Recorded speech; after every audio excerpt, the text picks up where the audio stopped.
오늘로 주의 은혜가 함께 하시기를 축원합니다. 그리고 추석 명절을 기해서 교회 나오신 여러분뿐만 아니라 일가 친지 여러분, 우리 교회를 방문해 주신 데 대해서 진심으로 환영하고 감사를 드립니다. 목사가 믿음이 사실 적습니다.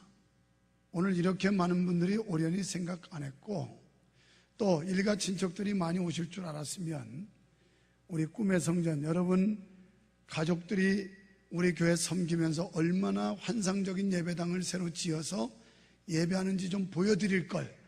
거기 그 넓은 예배당 가봤자 너무 썰렁할까봐 그래서 여기서 그냥 오붓하게 예배드리면 될 거다 생각을 했는데, 오늘 강단에 앉아서 생각하면서 잘못 생각했다. 거길 좀 보여드려야 우리 아들, 며느리가 혹은 내 동생이, 형님이 다니는 교회가 이렇게 멋진 예배당 지어가지고 하나님께 영광을 돌리는구나, 이걸 좀 보여드리고 싶었는데, 좀 뽐내고 싶었는데 좀 아쉬워요. 참 여러분 감사하고요.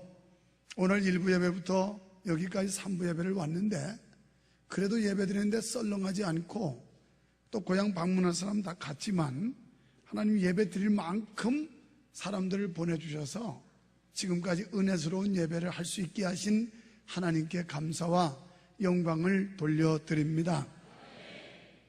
사실은 추석이 좋아하시는데 왜 좋아하십니까? 제가 볼 때는 두 가지라고 생각해요. 하나는 휴가 져가지고 놀으니까 좋아하는 겁니다. 두 번째는 오랫동안 흩어졌던 가족들이 단란하게 한자리에 만나니까 좋아하는 겁니다. 세 번째 없습니다. 네 번째도 없어요. 그런데 사실 기독교적 가치관과 기독교적 의미로 보면 추석은 별로 의미가 없어요. 솔직히 말해서 우리하고 거리가 먼 개념입니다. 민속의 대명절이라고 하지만 거기에 담겨져 있는 의미를 보면 어떤 의미인지 아세요? 1년 동안 수확을 거둬들이고 오곡백과 무르익는 이 가을 수확에 조상님들의 은덕으로 풍년을 주셔서 고맙습니다 하고 제례를 드리는 게 추석이라고요. 우리 기독교인들은 조상신을 섬기거나 우상 앞에 감사를 하는 게 아니라 여호와 하나님 앞에 하나님의 은혜와 축복으로 이와 같은 은혜와 영광을 누린다고 드리는 게 그게 진정한 의미인데, 사실 기독교적 개념에서는 추석하고 거리가 멀어요. 우리는 이 문화를 기도하는 중에 바꿔야 되는데 추수감사제로 바꿔야 돼요. 하나님께서 물 주시고 하나님께서 아름다운 환경과 온도를 주셔서 수확을 거두게 하는 거지 조상님이 주는 거 아니에요. 저희도 처음에 우상 숭배하고 미신하다가 예수 믿는데 가장 큰 걸림돌이 있었다면 이게 제사 문제였어요. 얼마나 많은 갈등과 혼선이 왔는지 몰라요. 우리 집은 불교에 심취해서 지극정성으로 불교를 섬겼던 집이었고, 우리 아버님이 손을 못 얻어 40세에 우리 형님 나면서 절에 가서 불공들여 놨다고 스님들이 우리 수양 아버지라고 했다. 나는 아버지가 세 사람이에요. 하나님 아버지도 있고 중아버지도 있고 우리 아버지 육신의 아버지도 있고, 그래서 하나님의 특별한 섭리 속에 우리가 구원받게 되는데요, 예수 믿으려니까 제일 먼저 부딪히는 게 제사 문제였어요. 제사를 거부하면 조상께 불효한다고 생각하는 유교적 개념에서 정말 갈등이 많았어요. 어떻게 해야 되는지 참 많은 마음고생을 했습니다.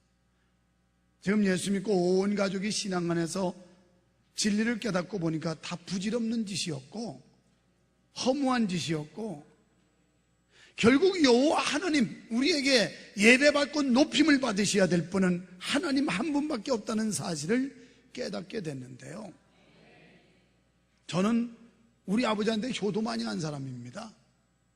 왠가 하면 제 어린 나이에 아버님 돌아가셨는데, 그때는 이렇게 이 고연이라고 하는 제청을 해놓고 제청에서 초하루 보름으로 상망이라는 걸 드려요. 그래서 효도를 많이 하는 가정은 3년 상을 합니다.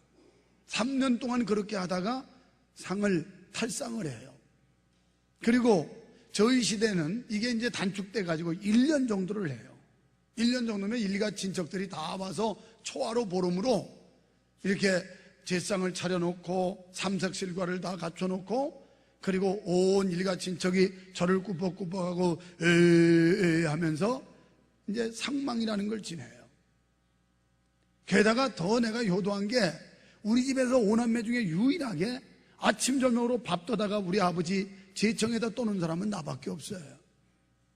우리 어머니는 바쁘셔서 그거 못하고, 제가 그 어린 나이 초등학교 6학년 때 우리 아버지 돌아가셨는데 아침에도 한 그릇 갖다 떠드리고 저녁에도 한 그릇 갖다 떠드리고 아버지 오셔서 드시라고 젓가락 떼깍떼깍 두드려 놓고, 근데 이런 사람이 얼마나 효자인지 아세요? 오늘 이 제사의식이 허무한 일이고 무지한 일이라고 한다고 해서 여러분이 오해하시지 말라고요. 저는 그 문화권이 있을 때 남다른 열심 가지고 우리 아버지에게 효도한 사람이에요. 주님을 몰랐을 때 한 얘기입니다. 근데 오늘 우리가 괜히 추석 설 해가지고 좋아하는 이유가 뭔지 아세요? 우리는 노르니까 좋아하는 거고, 어저께도 공항에 일찍 가봤는데 인천공항에 막 인산이를 이루는데 얼마나 사람들이 많은지. 요즘 젊은 세대는 명절 개념 별로 없어요. 모처럼 이거 뭐 긴 연휴니까 동남아로 가까운데 여행이나 가자 그래가지고 막 공항이 얼마나 박짝박짝 하는지, 와, 엄청나더라고요. 우리는 추수감사는 하나님께 드리는 겁니다. 다음 달 11월 달 이제 셋째 주쯤 우리가 추수감사절 하는데, 하나님의 은혜로 수확을 주시고 수입을 주시고 소득을 주시고 이런 데 대한 영광을 하나님께 돌리는 거예요. 바라기는 이 문화가 온 땅에 확산돼서 모든 백성이 우상 앞에 귀신 앞에 절하던 사람들이 이제는 하나님을 찬양하고 하나님께 영광 돌리는 이런 문화로 바뀌어졌으면 참 좋겠습니다. 그래서 다 고향 방문하고 여기저기 왔다 갔다 하셔서 오늘 주일은, 더군다나 내일이 추석이든지 어제가 추석이면 좋으련만 하필이면 주일날 퐁당 빠져가지고 이거 참 쓸쓸하고 비참하겠다 이래 걱정했는데, 그건 기우에 불과했어요. 걱정 안 해도 되는 걸 기분이 다 되는데 성가대만 제일 지장이 많으네. 하여튼 제일 믿음이 좋은 것 같으면서도 믿음이 없는 사람들이 저 사람들이에요. 그러니까 절반은 다 도망갔어요, 다. 그런데 모처럼 명절인데 가족들끼리 또 고향도 방문하고 고향교회 이런 때나 좀 한번 대목 봐야 되지 않겠어요? 근데 다 고향교회라도 가서 예배라도 하면 좋으련만 송편 그거 나눠 먹고 하느라고 교회도 안 갔을까봐 걱정이에요. 그리고 제사 지내는 집들은 교회 갈 여가가 없어요. 저희 집안들을 보면 명절 때 되면 5집을 돌아다닙니다. 5집. 아침에 일어나서, 그래서 첫 번째 집 가서 하고 두 번째 집 가서 세 번째 집, 이 당숙들 집이에요. 그럼 우리 아버지는 독신이었기 때문에 우리 집에 또 와요. 그러면 5집을 돌아다니는데 당숙네 4집 하고, 그거 하면 오전 일과 끝이에요. 교회 갈 시간이 어디 있어요? 돌아다니면서 5집 제사 지내면 끝입니다. 그렇게 하고 점심 먹고 나면 성묘 가야 돼요, 또. 그럼 하루 일과 끝이에요. 무슨 주일날 교회를 갔겠어요? 간 사람도 있겠지만 못 간 사람이 더 많을 것 같아서 참 아쉬움이 많아요.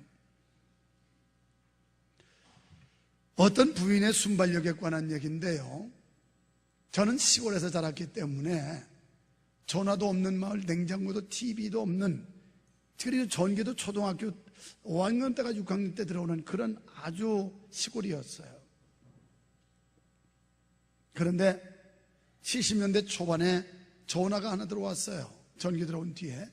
그 전화는 마을 이장네 집에 유일하게 한 대, 이 국가에서 놔주는 전화인데요, 서울이나 외지에서 전화가 오면 마을 이장이 방송을 합니다. 유만석 씨 전화 와 있습니다. 여기 네 사무실에 오셔서 전화 받으시기 바랍니다. 그러면 팍 떠가지고 전화 받는 이런 문화예요. 그때 이제 전화가 아주 귀하니까 전화 가지고 장난질하는 사람들이 들어 있었는데, 무슨 전화냐면 밤 12시나 새벽 1~2시쯤 되면 심술 전화. 여보세요, 거기 화장터지요? 이런 전화. 그런데 어떤 부인이 전화가 이런 화장터냐고 묻는 전화가 자꾸 오니까 신경질 나고 정말 열받아가지고 궁지를 했어요. 근데 또 역시 전화가 옵니다. 여보세요? 그 화장터 맞지요? 그러자 대답이 뭐라고 나갔는지, 그래, 너 빨리 와라. 그랬더니 그 다음부터 전화 안 하더래요. 여러분, 미워하는 것, 시기는 자신의 화살로 자신을 죽인다라고 그리스 시집에 말하고 있는데, 질투 속에는 사랑보다 이기심이 더 많다라고 라로시코프라는 사람이 회상록에서 말하고 있습니다. 또 세상 사람들은 나보다 나은 사람을 싫어하고 나에게 아첨하는 자를 좋아한다라고 소하게 기록되어 있습니다. 시기는 증오보다 더욱 비타협적이라고 라로시코프는 금원집에서 말했고요. 나는 내 실망은 견딜 수 있어도 남의 희망은 참을 수 없다. W. 월시라는 사람이 모든 고통이라는 글에서 이렇게 피력했어요. 내 실망은 견딜 수 있는데 남의 희망은 도저히 봐줄 수 없고 참을 수 없다. 그래서 나 안 되는 것보다 남 잘 되는 게 더 배 아픈 세상. 그래서 남이 잘 되면 못 봐줘요. 기분 나쁘고 열받고 화나고 신경질 나고. 그래서 차라리 내 안 되는 게 남 잘 되는 것보다 낫다는 거예요. 지금까지 격앙된 어조로 욥이라는 사람은 자기 세 친구들과 변론을 주고받았습니다. 이 욥의 세 친구들은 계속해서 욥을 압박했어요. 숨통을 막듯이 목을 조여오고 있습니다. 그래서 화가 난 욥도 앞장 6절에서 13장에서 말하기를, 야, 너희들이 아는 그런 지식 정도는 나도 다 알고 있고, 너희들이 경험한 세계는 적어도 나도 다 경험한 거야. 그거 하등교육, 아무 하등학문 가지고, 이 초등학문 가지고 너희가 잘난 척 하는데 그러지 말아라 하면서 막 격앙된 어조를 가지고 친구들과 상대를 했는데요, 본장에 오면서는 좀 점잖은 어조로 바뀌게 됩니다.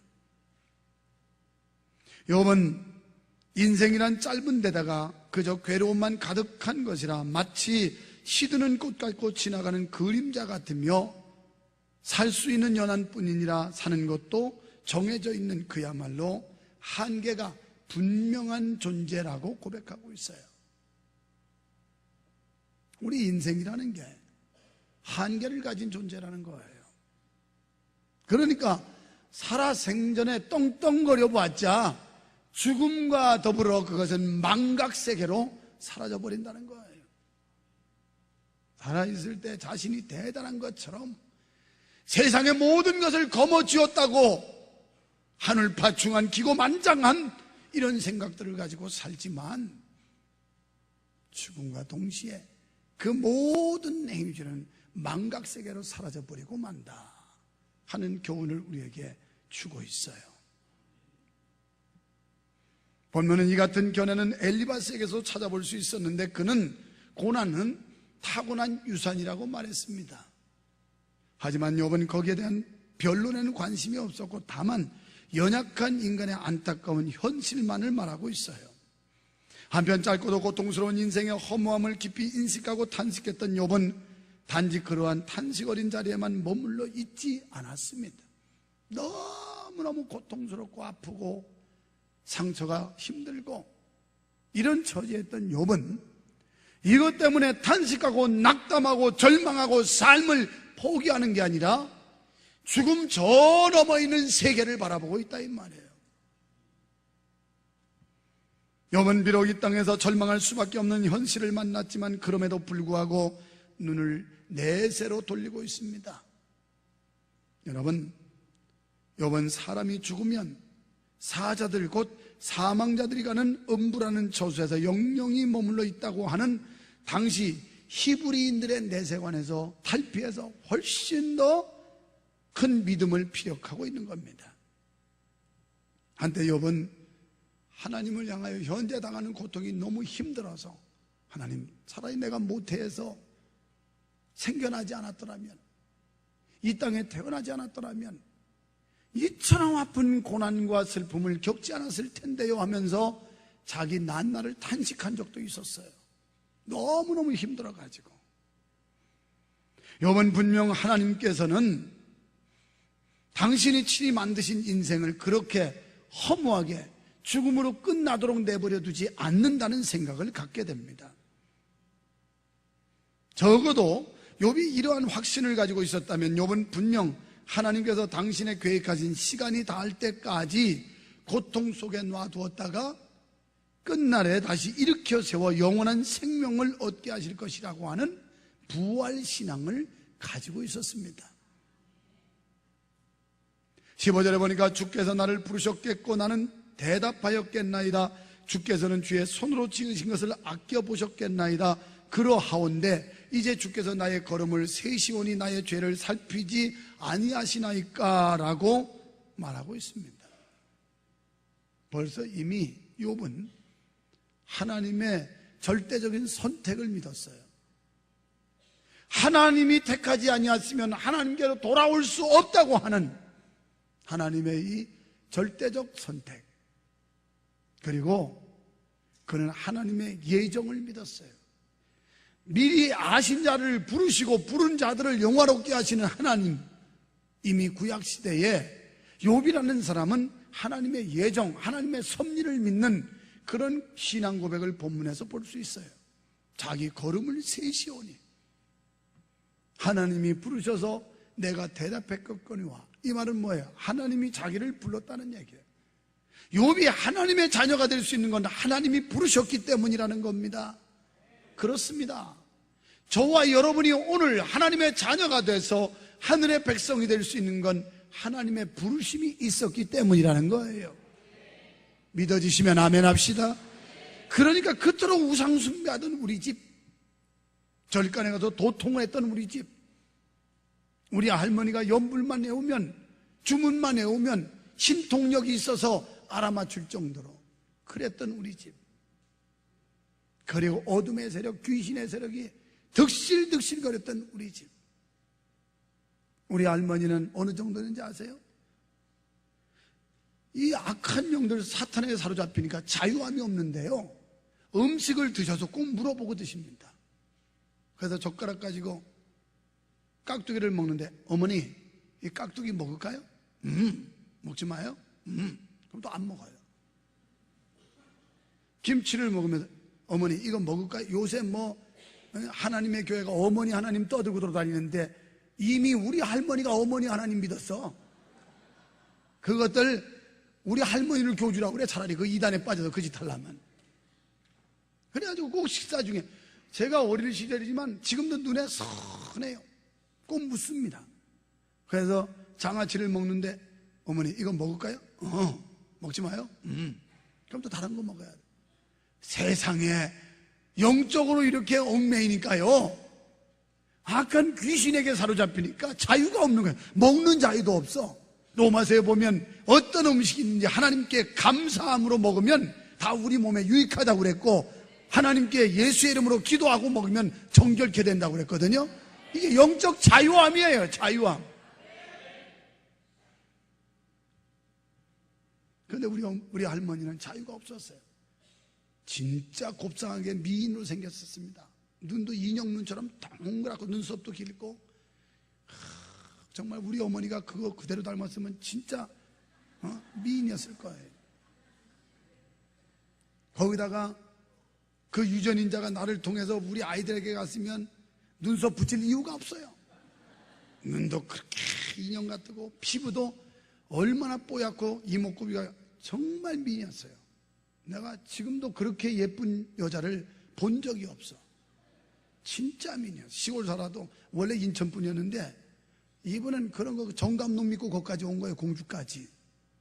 그래서 말세에 가면 정도력이 계룡도 파는데 그때는 십승지지에 가야 산다. 이래가지고 정감농 믿고 인천에서부터 내려온 게 충청남도 공주군 정안면 저 용수꿀이라는데 우리 집 아니에요. 벌써 충청남도 공중은 정안면 나오니까 북계리 245 나올 줄 알았지요? 그거 아니에요. 그건 제 고향이고요. 우리 할머니가 내려온 건 그쪽에 정안면 용수골이라는 데가 있어요. 그 월산 옆에. 거기로 왔어요. 그랬다가 그쪽에 우리 아버지 친척이 이렇게 소개해가지고 우리 어머니하고 우리 아버지하고 이렇게 꼬리내서 그래가지고 공주 와서 시집 와서 그래가지고 우리 할머니가 거기 와서 외할머니니까 거기 가서 살게 돼가지고 그래 된 거예요. 사실은 몰랐죠. 하여튼 충청남도 공주군만 나오면 북계리 245번지 나오는 줄 알고 아주 그랬던 분인데 귀신에 사로잡히니까 자유함이 없더라고요. 주무시다가도 벌떡 일어나가지고 그래서 연부를 해오고 있고 주문해오고 있고 정말 열심히 했습니다. 예수 안에 자유 있는 줄 믿습니다. 그때 그토록 조상 숭배하고 그토록 우상 숭배하고 그토록 미신하고 가을이 돼가지고 수확해가지고 시루떡 떠다 놓고 장독에다 갖다 놓고 그거 따끈따끈할 때 먹으면 얼마나 맛있는데 그냥 다 식을 때까지 우리 할머니가 동서남북 귀신한테 다 빌어대는데 그냥 비나이다 비나이다 이러고 비나이다 비나 이거 하고 오면 다 식어가지고 뻣뻣해져요. 그러고 대청마루 갔다가 시루떡을 자르는데 잘라가지고 사람이 먼저 먹는 게 또 귀신한테 먼저 갖다 줘요. 제일 먼저 갖다 주는 게 소귀신한테 갖다 줍니다. 그래서 외양간 앞에 갖다 놓고 와라. 왜? 그때 소가 재산이에요. 1년에 한 번씩 송아지 놔줘야 재산 증식하고 그리고 일을 잘해줘야 농사꾼들이 유익함이 없기 때문에 그래서 소귀신을 또 섬겼어요. 그 옆에 토광이라고 하는 별을 갖다가 넣는 광이 있는데 또 이게 토광 귀신한테 또 갖다 줘야 돼. 그래야지 부자 된다고 또 갖다 줘요. 그 다음에 세 번째 먹는 게 대문간 귀신한테 또 갖다 줘요. 그래서 대문간에 또 갖다 놓습니다. 그래야 귀신들이 나쁜 게 못 들어온다고 집안 잘 지켜달라고 또 갖다 줘요. 네 번째 먹는 게 누가 먹는지 알아요? 똥뚜간 귀신한테 또 갖다 주는 거야. 화장실 앞에 또 갖다 놔요. 그때는 똥수간 직간이야. 왜냐면 그때는 똥수간에 빠져가지고 똥 올라 죽는 사람도 있었어.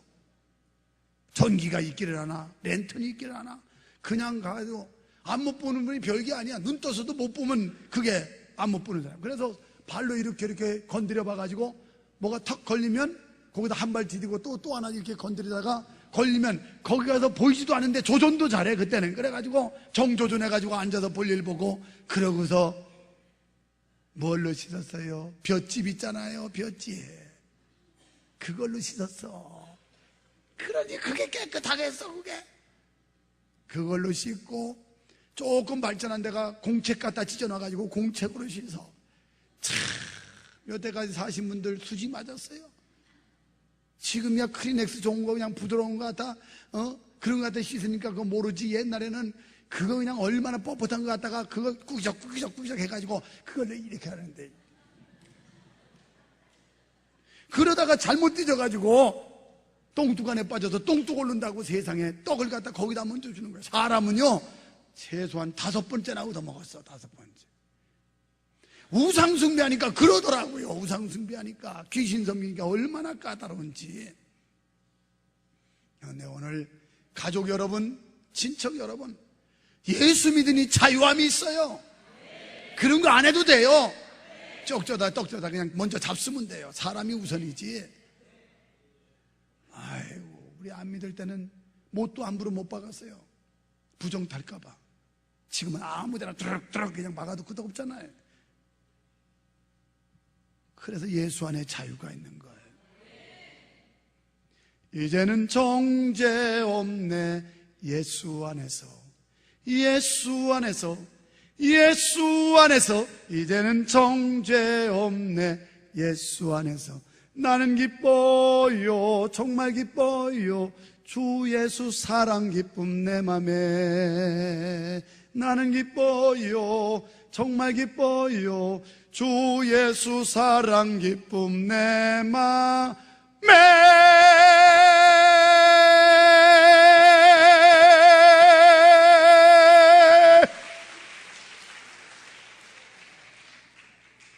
이게 자유함이라 이 말이에요. 이게 자유.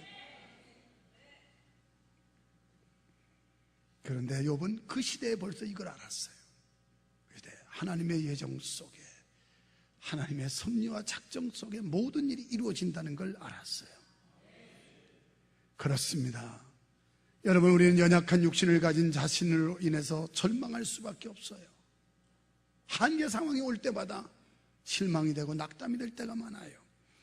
하지만 우리를 사랑하시고 우리에게 영원한 구원과 영영이 쇠하지 않는 생명을 주시는 여호와 하나님을 인해서는 늘 소망하며 기뻐할 수 있는 줄 믿습니다. 이것이 바로 성도의 비밀한 기쁨인 줄로 믿습니다.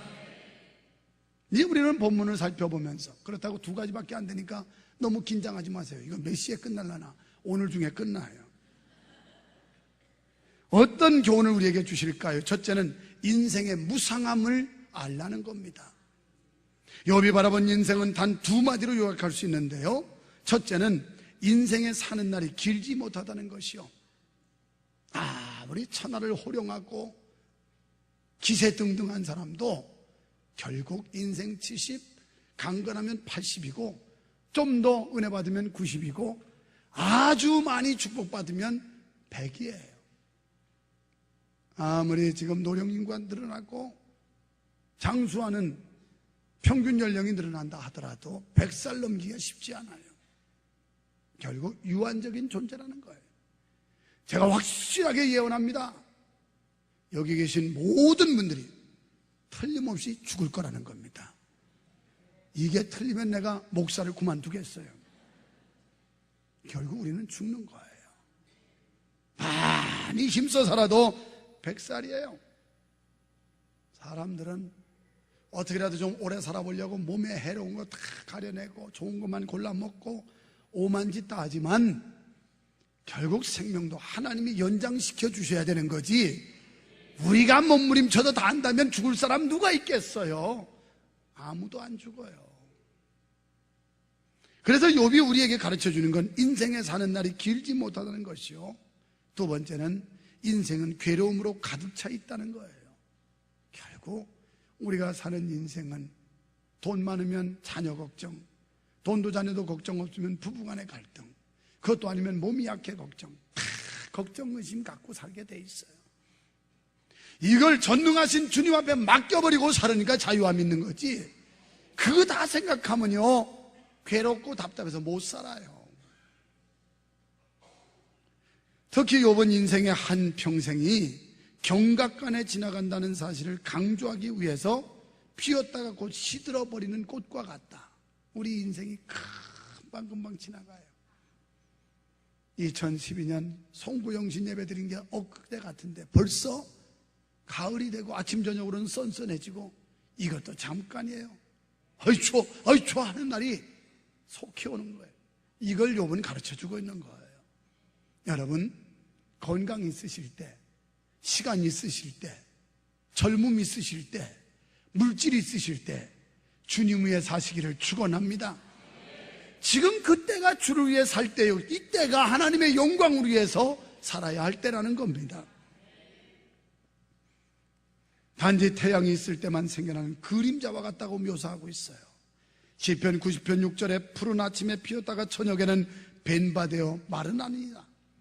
이는 인간의 허망함과 유약함을 단적으로 보여주는 겁니다. 더욱이 인생이 짧다면 그 기간이라도 행복해야 할 텐데 그 짧은 순간에도 수많은 고난과 아픔과 슬픔과 눈물 속에 이어진다는 거예요. 정령이 같은 인간의 허무함은 바로 인간의 죄로 인해 주어진 하나님의 형벌입니다. 원래 하나님이 에덴 동산에 지으셨을 때는 행복하게 하셨고 만족하게 하셨고 죽지 않게 하셨는데 하나님의 법을 어기고 하나님의 명령에 불순종함으로 그때부터 주어진 형벌이 질병이 있고 고통이 있고 슬픔이 있고 아픔이 있고 원망과 다툼이 있고 하나님의 형벌이었어요. 그래서 인생은 괴로움으로 가득 차고 그림자같이 유한하고 어느 누구나 외로움을 느끼는 존재가 되고 말았습니다. 실로 인간은 그 죄와 허물로 인해 고통과 죽음을 필연적으로 경험하는 존재입니다. 히브리서 9장 27절에 한 번 죽는 것은 사람에게 정하신 것이요 그 외에는 심판이 있으리니, 또 매일의 삶이 죽음을 향해 나아가는 허무한 인생이라는 거예요. 제가 예언했죠? 여러분은 틀림없이 죽을 거라고요. 한 번 죽는 것은 하나님께서 정한 이치래요. 그런데 죽음으로 끝난다면 우리처럼 불쌍한 존재가 없어요. 이 세상에서 얼마나 즐길 거리가 많은데 그거 다 배제하고 그거 거부하고 이런 아픔, 이런 힘든 인생을 살아가고 있는데 뭐 때문입니까? 만약에 이 세상이 전부라면 바울 사도의 말대로 우리처럼 불쌍한 사람이 없다 그랬어요. 그런데 이 세상이 다가 아니라는 겁니다. 여러분, 이렇게 피할 수 없고 부인할 수 없는 인간의 허무함과 연약함을 인식하신다면 우리의 신앙생활에 큰 유익이 되는 것입니다. 왜냐하면 인생이 무엇인지를 바로 알 때 신앙을 바로 알 수가 있기 때문에 그렇습니다. 생명의 원천이신 예수 그리스도를 발견할 수가 있기 때문에 그렇습니다. 그래서 두 번째는 죽음으로 인생이 끝이 아님을 알고 내일을 준비하자는 거예요. 우리가 죽음과 동시에 모든 인생이 끝나버린다면 이렇게 살 필요 없어요. 멋대로 인생 엔조이 하면서 즐기면서 살아야 돼요. 그런데요, 인생이 죽음과 동시에 끝나는 게 아니고 욥은 그걸 오늘 우리에게 말해주고 있어요. 죽음 저 너머의 또 다른 세계, 영원한 세계, 축복의 세계, 영광의 나라, 이걸 욥이 가르쳐주고 있는 겁니다. 말할 수 없는 신음과 탄식과 고통 속에서 허덕이는 욥이 이것 때문에 친구들과 반론을 제기하고 변론을 하고 이러지만 결국 그가 깨달은 결론은 죽음 저 너머에 영원한 하나님의 나라, 영광의 나라가 있다는 사실을 발견하고 우리에게 교훈하고 있는 겁니다. 인생의 허무함을 탄식하던 욥은 갑자기 눈길을 돌려 하나님께서 친히 만드신 인생을 허무로 돌릴 수 있겠는가 하는 물음에 맞서게 됩니다. 욥은 죽은 자는 영원히 음부의 처소에 거하게 된다는 히브리인들의 사후관에서 점차 벗어나서 인간의 생사화복을 친히 주관하시는 하나님을 바라보면서 내세를 소망하고 있습니다. 내일이 없다면 오늘의 의미가 약해질 겁니다. 내세가 없다면 신앙의 의미가 약해질 수밖에 없습니다. 분명히 우리에게는 사후 세계가 있고 영원한 세계가 있고 하나님께서 우리에게 예비하신 하나님의 영광의 나라가 있다고 믿기 때문에 오늘이 의미가 있는 줄 믿습니다. 비록 오늘 힘들고 어려워도 이런 많은 시련 속에서 맞서서 당당하게 싸울 수 있는 이유는 죽음 저 너머에 영원한 세계가 있기 때문입니다. 인간의 생사화복을 친히 주관하시는 하나님을 바라보시기를 축원합니다. 욥은 자신에게 있어서 음부는 잠시 머무는 임시적인 처소일 뿐 음부 저 너머에 분명 창조자 하나님의 긍휼을 반영한 부활이 있음을 기대하고 있었습니다. 욥의 이 같은 부활의 신앙은 시간이 감에 따라 점차 더욱 또렷한 기대와 확신으로 다가옴을 앞으로 19장 25절로 26절에 가면 밝히 알 수가 있습니다. 결국 욥은 인생이 이 세상에서 짧고 고통스러운 인생일지라도 그 인생이 죽음으로 끝을 맺는 것이 아니라 죽음 이후에 내세가 있다는 사실을 확신하고 있었습니다. 유교 전통과 같이 이해하고 있지만 제사의식에서도 뭡니까? 우리가 제상을 차려놓고 의식을 하면 죽은 조상이 온다는 얘기 아니에요? 이 말은 뭘 암시하고 있어요? 사후 다음 세계가 뭐가 있다고 하는 걸 막연하지만 우상 앞에 절을 하지만 적어도 인간들은 다음 세계가 있다. 어떤 세계인지는 모르지만 내가 지금 확신할 수는 없지만 죽음 이후에 또 다른 세계가 있다는 걸 묵시적으로 그는 인정하고 있는 거예요. 그래서 제사 지낼 때 어떻게 하나요? 제사상 차려놓고 이제 절을 하고 그리고 수저를 꼽아놓고 젓가락을 떨렁떨렁하고 술잔을 보놓고 그럽니다. 그러다가 또 제삿날은요 문 닫아놓고 밖에 나와서 잠깐 또 시간을 보냅니다. 지체하고. 그래서 한 10분쯤 지나면 어른 되는 분이 이러면서 문을 열고 들어가요. 난 지금 생각하면 이해가 안 돼요. 아니 조상님이 왔으면 내버려 둬야지. 우리 지금 들어가니까 빨리 가시오. 잡술 거 다 잡섰으면 가시오. 이것도 이상한 거 아닙니까? 그냥 계속 모시고 살면 되지. 꼭 바깥에 나와서 한 10분쯤 지체하다가 자 이제 들어가자 그래요. 쫓아보내요. 또 오라 할 때는 언제 그러고 다 잡섰으면 가라고 또 쫓아보내는데, 어떤 분이 그러더라고요. 제상을 한번 달아봤더니 처음 차렸을 때하고 나중에 끝났을 때하고 무게가 줄었대요. 당연하지요. 30분 1시간씩 습도가 다 습기가 날아갔는데 그럼 당연히 가볍지. 뭘 죽은 조상이 와서 어머니 아버지가 잡수고 가서 줄었습니까? 그럼 밥그릇이 줄었어야 돼요. 고봉으로 떴던 게 싹갈림으로 줄었던지, 국그릇이 말이죠 고기가 다 없어졌던지, 그래야 믿을 수 있지. 무게 달아보니까 줄었다고. 그건 과학적이지도 않아요. 수학적이지도 않고. 이렇게 무지한 영혼들이 어리석음에 빠져 있어요. 다 우리 집이 그거 해본 경험이기 때문에 얘기하는 거예요. 조상들이 오가는 거 아니에요. 한번 죽으면 지옥 가든지 천국 가든지 끝나는 거지, 왔다 갔다 왕래하는 거 아니에요. 다 귀신들이, 이 사탄이 조상을 빙자해야, 그래야 우리가 거기 깜빡 속아가지고 그 정적인 인정에 매여가지고 속아주니까, 그래가지고 자꾸 이름 빙자하는 거예요. 귀신들이. 속지 마세요. 하다 전 보면 뭐라고 그래요? 죽은 조상이 구천을 떠두기 때문에 좋은 데 보내줘야 된다, 굿한다고 그러지요. 그리고 또 이 무당 점쟁이들이 하는 얘기가, 조상이 묘가 그게 묘자리가 나빠가지고 그래서 지금 그 물 위에 떠 있어서 그래갖고 좋은 데로 옮겨주지 않으면 집안에 이 애군이 떠나질 않는다고 그래도 묘자리도 이장하지요. 다 부질없는 짓이야. 다 부질없는 짓이야. 그럼 요새 화장하면 어떡하려고? 큰일 났잖아, 화장하면. 근데 내가 보니까 지금까지 돌아가신 분들 수원연화장에서 화구에 집어넣을 때 봐도 한 사람도 아이 뜨거 하는 소리를 못 들어봤어요. 속지 마세요. 물론 여러분은 속을 사람이 아니니까. 다 이미 속을 수준이 다 뛰어넘은 사람들이야. 과거에 많이 속아봤잖아요. 나도 많이 속았어요. 많이 속았어요. 지금 욥은 죽음 저 너머 세계를 보고 있어요. 우리의 육안으로 보이지 않지만 영적으로 보고 있는 세계, 죽음 이후에 이루어질 세계, 천당과 지옥이라고 하는 이 엄연한 사실 앞에서 욥은 그것을 고백하고 있는 거예요. 그렇습니다.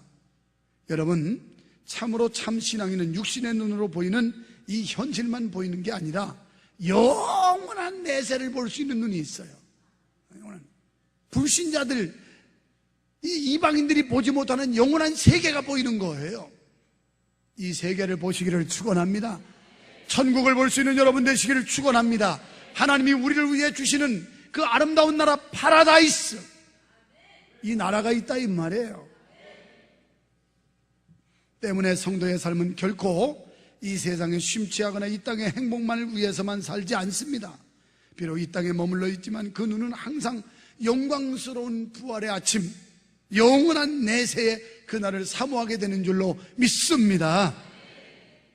정녕 우리가 이러한 이중적인 안목을 가질 때 결코 육신의 만족을 위해 허탄한 욕심을 부리지 않을 것이며, 다가오는 내세를 바라보며 죄악과 불법이 기승을 부리는 이 세상에서도 경건하게 살아갈 수가 있게 될 것입니다. 사랑하는 성도 여러분, 여러분 인생은 과연 믿을만 하십니까? 인생은 마치 밝아오는 아침 햇살에 사라지는 안개 같다는 사실을 아십니까? 오늘이라도 내 숨이 멎으면 우리는 싸늘한 영안실로 냉동고에 들어갈 수밖에 없는 존재예요. 그렇습니다. 참으로 인생은 나약합니다. 그러한 인생을 철석같이 믿고 교만한다는 사실은 참으로 어리석은 일이 아닐 수 없습니다. 혹시 친척 여러분 중에서도 아직도 이 사실을 믿지 못하고 그냥 부모의 강요에 의해서, 부모의 권유에 따라 어쩔 수 없이 명절날 친척집에 왔다 나오신 분이 있다면, 여러분 인생에 한계가 있음을 깨달으시고 교만하지 마시기를 바랍니다. 주님을 여러분의 마음속에 영접할 수 있게 되기를 축원합니다. 이방인들은 역사의 중심에 인간을 두고 인간이 모든 것을 주관하는 것처럼 생각하는데, 이것은 철저하게 잘못된 인식입니다. 역사의 주관자는 인간이 아니라 하나님이십니다. 다만 인간은 그분에게 사용될 뿐입니다. 따라서 모든 사람은 교만을 버리고 그분 앞에서 겸손히 행하기를 힘써야 될 줄 믿습니다. 성도의 죽음은 안식으로 표현되는데 고통과 아픔이 따른다는 것으로 보아 이 음부는 불신자들, 악인들 위한 처소임에 틀림이 없어요. 믿지 않는 자들은 잠시 후에 인생이 끝나는 날 고통 속에, 음부 속에, 지옥의 형벌에 떨어지고야 말 것입니다. 성도 여러분, 우리는 비록 허무한 인생일지라도 여호와 하나님의 은혜로 내세가 준비되어 있다는 사실을 믿으시기를 축원합니다. 죽음으로 모든 것이 끝나는 것이 아니라 죽음 이후에 영원한 내세가 있음을 믿고 기뻐하시기를 바랍니다. 그리고 오늘 이 땅에서 바로 영원한 내세를 준비하며 하루하루를 살아가야 된다는 사실을 잊지 마십시오. 사랑하는 성도 여러분, 우리 모두가 복된 천국의 주인공이 되어야 할 줄 믿습니다. 그래서 저 높은 곳을 향하여 날마다 나아가야 합니다.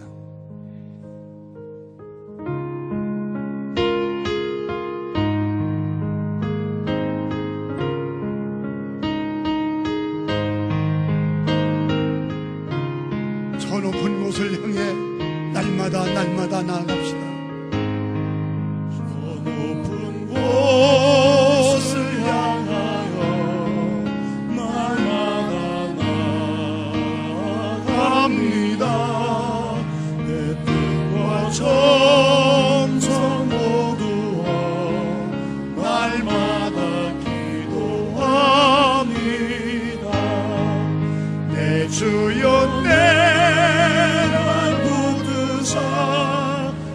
그곳에 서게 하소서. 그곳은 빛과 사랑이 언제나 넘치옵니다. 의심의 안개 거치고 근심의 구름이 없는 곳, 기쁘고 참된 평화가 있는 그곳만 우리는 바라보게 됩니다. 구름 없는 곳, 기쁘고 참된 평화가 거기만 있사옵니다.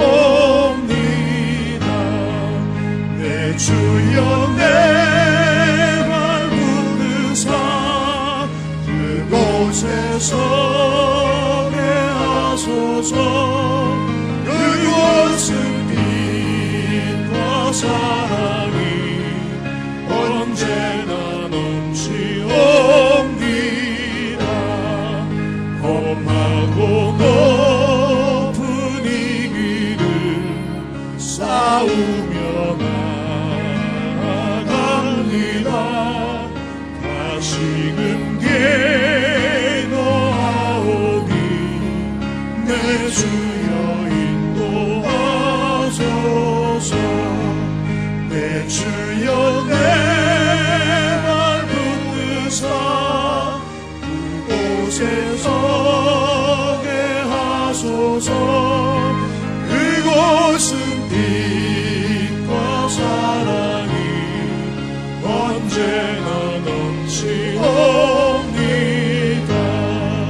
내 주를 따라 올라가 저 높은 곳에 우뚝서 영원한 평강 누리며 즐거운 노래 부르리.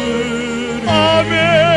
내 주여 내 말 붙들어주세요. 그곳에 서게 하소서. 그곳은 빛과 사랑이 언제나 넘치옵니다.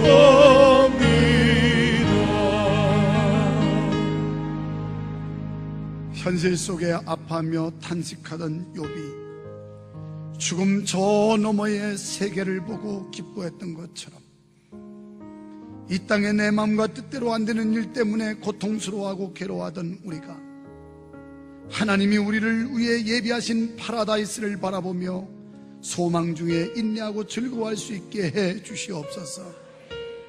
구원의 산소망과 부활의 신앙을 가지고 하나님의 약속을 굳게 믿고 나아가는 성도들이 되게 하여 주시옵소서.